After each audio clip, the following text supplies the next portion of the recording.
Now to Los Angeles, a city that is battling one of the largest wildfires in U.S. history. The flames remain uncontained. Close to 180,000 residents have been evacuated as a... Hi, mayong adlaw ka natong tanan. Niini mo nga adlaw maghahimo kita gamay lang nga komentaryo sa pinaka-trending karon nga mga panahon nga nahitabo nga sunog sa Hollywood sa Los Angeles, California. Who got shouted out the most? Let's look at the numbers. All right, cast and crew are leading the way with 11 mentions. Moms are holding strong with 3 shout-outs. God, creator of the universe, 0 mentions. And Mario Lopez, host of Access Hollywood, 1. All right.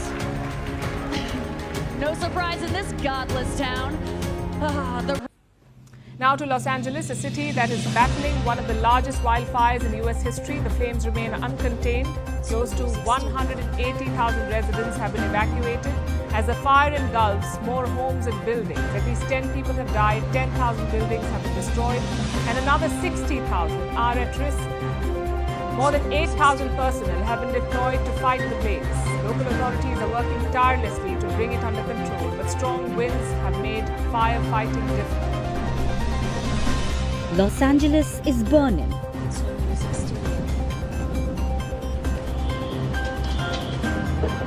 It's a scale of devastation the city has never seen before.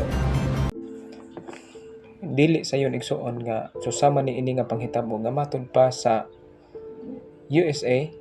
Una kini nga higayon nga nasinatian nila kini nga klase nga sunog ni ini mo nga lugar nga hilabihan pagyud kasikat gyud kaayo. Hilabihan kadaghan usab ang nahimong na biktima, pipila ka mga libo ka mga balay ang nasunog o pipila ka mga katawhan ang being evacuate tungod niini mga panghitabo. Siguro kung imo tan-awon, coincidence ba kaha ang mao nga panghitabo nga sa diha nga ilahang giyaga-yagaan ang Ginoo dinha mismo sa ilang programa sa Golden Globe Award nga giatinan sa halos tanan nga mga sikat nga mga artista. Dili sayon ang Ginoo mo imuhang yaga-yagaan.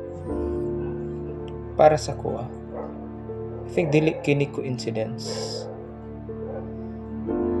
Ang Ginoo kanunay nagahatag kanan tuog daghan kay mga pahimangno nga bisan sa takda nga diin naglunang kita sa kasalanan apan ang Dios kanunay nagatawagan higanato pinaagis paghinulsol.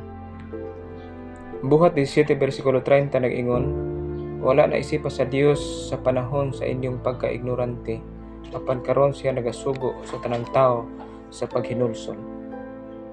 Dili buta ang Ginoo nga wala nakakita kung unsa ginahimo sa mga katawhan ni ini mga dapit. Nagtuo ko nga diin kining panghitabo gituyo